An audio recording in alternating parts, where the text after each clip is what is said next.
you want to learn how to create these amazing AI images, stick around and I'll show you how.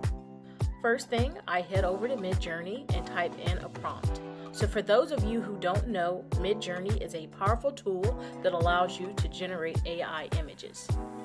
The prompt that I'm using is gourmet king trumpet mushroom, postage stamp, card, aspect ratio 9:16.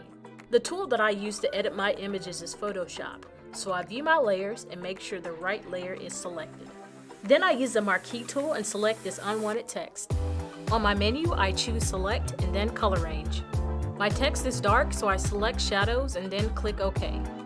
On my menu, I choose select, modify, then expand. I set my pixels to 7.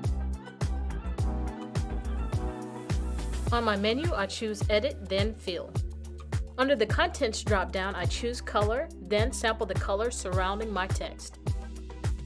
And voila, the text is gone. Stay tuned for part 2. Go to lotusstudioinc.etsy.com and shop our products today.